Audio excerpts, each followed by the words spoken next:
Halo Sobat Investor, jumpa lagi dengan kami dalam program Ticker Talk edisi Jumat 17 April 2026 bersama saya Tovan Sukma.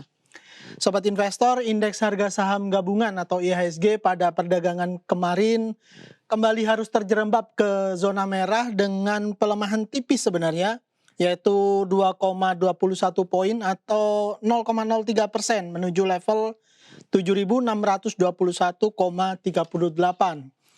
Aksi pelemahan ini melanjutkan tren serupa yang terjadi pada hari sebelumnya, yaitu Rabu 15 April 2026, di mana indeks justru melemah lebih dalam, yaitu sebesar 52,36 poin atau 0,68%, sehingga indeks terpaksa harus parkir di 7.623,59 pada sore hari. Lalu, faktor apa saja yang menjadi ganjalan utama sehingga indeks harus kembali berendam di zona merah dalam 2 hari perdagangan terakhir? Apakah ini sekedar aksi jual atau ada hal yang lebih fundamental yang sedang dipertimbangkan oleh pelaku pasar? Untuk menjawab hal tersebut, kita sudah tersambung dengan investment spesialis dari PT Korean Investment and Sekuritas Indonesia atau KISI, yaitu Mas Azharis Hardian atau Mas Aza. Selamat bergabung Mas Aza, selamat pagi. Selamat pagi Mas Tovan. Iya, gimana kabarnya hari ini untuk perdagangan di akhir pekan nih? Oke, semoga pekan ini ditutup dengan zona hijau ya Mas ya, walaupun Kembali. kita lihat kemarin agak merah gitu ya. Kembali ke zona hijau ya Mas. Nah, ini kita langsung masuk di pembahasan nih. Kita tahu bahwa IHSG sempat rally sekitar 6 hari ya atau 1 pekan gitu, dari 6.900-an sampai ke 7.600-an. Yang sayangnya dalam 2 hari terakhir kemarin justru kembali terjerembab ke zona merah. Nah, ini menurut Mas Aza sendiri, apa nih yang terjadi di pasar? Apakah sekedar aksi jual karena sudah rally cukup lama gitu, atau ada hal fundamental lain yang perlu dipertimbangkan? Oke, terima kasih Mas Tovan. Kalau kita lihat memang kita udah dikasih nafas ya Mas ya, sejak bulan Maret kita menghadapi market yang merahnya cukup dalam gitu. Di bulan Maret aja kita lihat IHSG itu minus 14, sekian persen gitu. Dan di 6 hari yang lalu atau 6 hari sebelum di hari Kamis dan Rabu itu IHSG kita menguat cukup signifikan. Kalau kita lihat di pekan lalu itu IHSG menguat 6%-an gitu. Dan memang di hari Rabu dan Kamis itu IHSG kita kembali nih di zona merah. Kalau kita lihat secara likuiditas dan teknikal, ini memang koreksi wajar gitu. Dan secara teknikal pun kita melihat adanya triple bottom, dan itu merupakan pola reversal gitu. Sudah terjadi bearish, terjadi triple bottom, yaitu adanya potensial rebound. Tetapi rebound ini bukan tidak adanya retest gitu. Dan retest ini kita rasakan di hari Rabu dan di hari Kamis. Walaupun di hari Rabu dan Kamis itu terjadi ditutup dengan zona merah, tetapi saya melihatnya ini cukup menarik karena secara likuiditas transaksi value dari IHSG itu sudah mulai kembali. Walaupun di bulan lalu kita sempat merasakan transaksi value IHSG di pasar reguler itu cukup kering gitu, di level 10 atau 11 triliun rupiah dalam 1 hari. Dan kemarin walaupun ditutup di zona merah, transaksi value kita udah balik di atas 15 lagi, udah 16, sekian triliun rupiah. Dari Rabu itu bahkan mencapai 18 triliun rupiah. Jadi kalau kita lihat memang koreksi ini sangat wajar gitu. Investor memang melakukan taking profit gitu. Ini memang adanya investor yang menunggu nih rebalancing dari MSCI di bulan depan nanti Mas. Iya.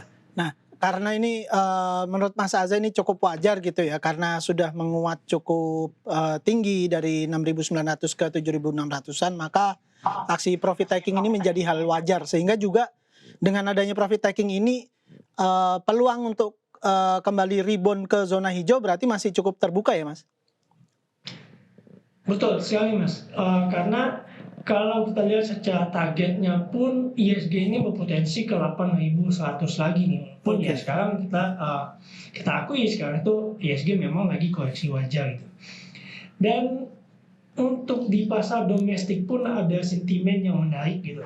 Itu terjadi di pekan lalu bahwa FTSE itu sudah menyatakan bahwa tidak akan mendowngrade Indonesia ke frontier market dari emerging, dan ini merupakan angin segar juga buat kita yang di bulan Februari itu dibayang-bayangi downgrade ke frontier market dari betul. Moody's, MSCI, dan FTSE.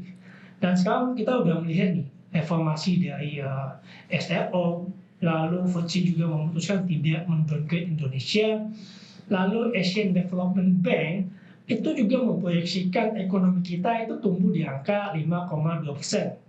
Walaupun ini di bawah target pemerintah, tetapi ini di atas pertumbuhan ekonomi di 2025. Jadi kita masih melihat potensial ISG itu semakin lanjut nih penguatannya. Jadi dengan ini kita bisa melihat dengan status geopolitik itu masih abu-abu gitu. Dan optimisme makro ini bisa menjaga appetite kita di tetap positif lah di Indonesia. Nah nah, menarik nih yang dikaitkan oleh Mas Aza dengan kondisi geopolitik nih. Kira-kira sentimen apa saja yang kira-kira akan menjadi, apa ya, driver gitu, yang menentukan arah IHSG ke depan nih? Karena kita tahu dari luar negeri kondisi geopolitik yang seperti Mas Aza bilang tadi masih abu-abu. Amerika Serikat justru malah memasang blokade nih di Selat Hormuz, dan juga atau mungkin kita, pertimbangkan di kondisi yang domestik, reformasi pasar modal sepertinya kita, layak berharap, hasilnya positif dengan yang Mas Aza juga bilang tadi, FTSE juga sudah memastikan bahwa kita nggak akan di-downgrade gitu ke frontier market. Nah, kira-kira dengan banyaknya sentimen ini nih, eee, hal-hal apa saja gitu yang sepertinya akan menjadi, penentu arah IHSG ke depan? Oke, kalau kita rangkum ya Mas, kita gabungkan kondisi geopolitik, makroekonomi, lalu dengan domestiknya Indonesia, kita itu yang jelek-jeleknya itu sudah price in lah terhadap market. Apakah itu Oh, oke. perang, kenaikan harga minyak itu udah price in lah di bulan Maret itu. Dan ketegangan geopolitik itu kalau kita lihat ini hanya semacam volatilitas. Misalkan mungkin di awal pekan terjadi gap down, pembukaan market lalu ditutupnya di zona hijau. Nah, ini mungkin akan banyak nih terjadi ke depannya gitu. Karena ya dari Presiden US pun Donald Trump saya sering melontarkan pernyataan kontroversial yang menyebabkan risk off-nya dari market yang terjadi gap down atau market global yang merah gitu. Tetapi dari sisi domestik pun kita sudah mulai lihat nih, adanya informasi dari Bursa Efek Indonesia, lalu upaya dari pemerintah untuk menjaga energi Indonesia. Ini kan awalnya juga menjadi kekhawatiran juga nih masalah energi dengan Baik, cadangan baik. minyak kita cuma 20 hari. Dan kemarin presiden kita mungkin di awal pekan itu menemui presiden Rusia untuk mengamankan cadangan Penginapan. minyak Indonesia. Jadi secara domestik kita sudah mungkin tidak ada, cukup stabil lah kita lihat.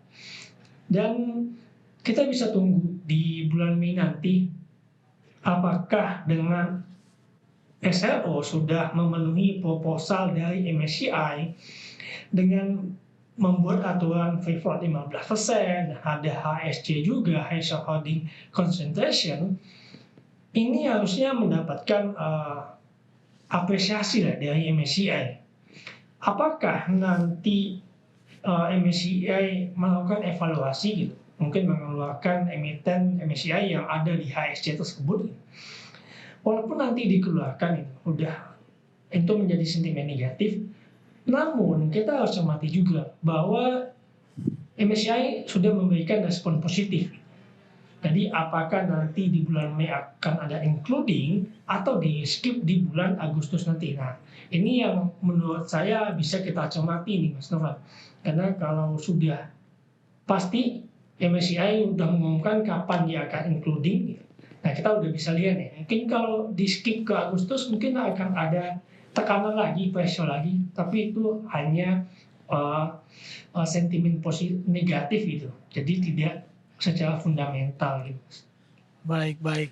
Nah, dengan penjelasan yang Mas Aza sampaikan tadi bahwa rangkuman dari kondisi geopolitik, makroekonomi, terus kemudian perkembangan reformasi pasar modal itu, dengan kondisi yang demikian menurut Mas Aza nih mungkin boleh ngasih, guidance gitu di sobat investor sekalian, kira-kira, posisi apa sih atau sikap apa yang perlu diambil oleh investor untuk dengan memperhatikan kondisi yang seperti saat ini? Apakah aksi borong selektif yang sudah bisa mulai dilakukan dengan melihat saham-saham yang potensial atau mungkin wait and see dulu melihat perkembangan yang terjadi atau justru hold dulu karena, ke depan juga seperti Mas Aza bilang tadi, apakah, MSCI ini akan segera memberi sentimen positif atau menunggu Agustus dulu gitu?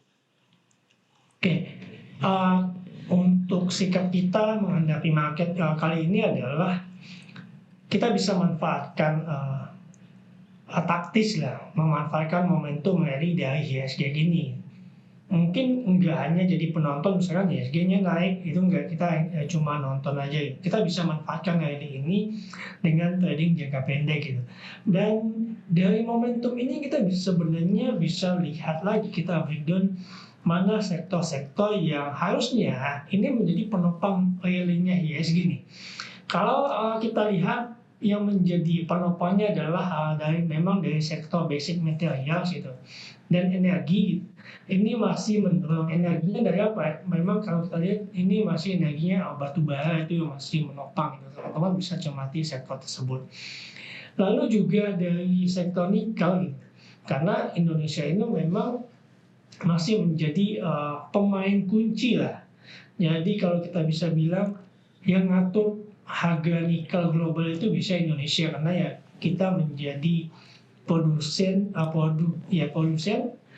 dan eksportir nikel terbesar di dunia. Jadi 3 sektor tersebut yang bisa dicermati untuk memanfaatkan rally IHSG ke depan. Baik, baik. Nah, ini makin mengerucut lagi nih, berkaitan dengan rekomendasi. Sempat Mas Aza singgung tadi ada 3 sektor saham yang mungkin layak cermati. Selain itu ada sektor-sektor lainkah Mas yang cukup menarik untuk kita harapkan bisa cuan ke depan gitu atau bahkan justru, nggak cuman sektor nih, ada saham-saham tertentu yang misalkan mungkin layak untuk direkomendasikan ke sobat investor sekalian? Oke, kalau tadi kita ngomongin sektor, kalau kita turun ke bawah gitu, emiten-emitennya gitu ya, MDKA itu menarik untuk kita cermati teman-teman, dan ya batubara masih gitu, ada Bumi, ada AADI, dan ada ADML gitu. Terus dari sektor nikel pun itu memang masih primadona gitu. Ada Inco, ada MBMA, itu teman-teman bisa jadikan watchlist. Lalu dari sektor konsumsi sebenarnya juga ada gitu, ada Cepin. Kita lihat dari sisi teknikalnya itu cukup menarik juga, Mas. Baik, baik. Ini, perbincangan yang sangat menarik sebenarnya, terima kasih banyak. Sayangnya waktu juga yang terbatas Mas Aza, jadi, terima kasih banyak atas analisa dan penjelasannya. Semoga menjadi, insight tambahan atau mungkin second opinion bagi sobat investor dalam, mengawali perdagangan pada pagi hari ini. Terima kasih Mas Aza. Terima kasih juga Mas Tolan. Iya, selamat pagi Mas. Ya, demikian sobat investor, perbincangan kita bersama Special Investment dari, PT Kisi Sekuritas, Mas Aza gitu. Semoga bisa menjadi masukan tambahan atau mungkin jadi pertimbangan yang lain bagi sobat investor sekalian untuk mulai, menata strategi dalam perdagangan pada pagi hari ini. Terkait dengan itu, kami selalu sampaikan bahwa setiap keputusan berinvestasi, baik itu jual maupun beli saham, sepenuhnya berada di tangan Anda, sobat investor. Maka yang bisa kami sampaikan, bijaklah dalam berinvestasi. Sekian dari kami, saya Taufan Sukma, sampai jumpa.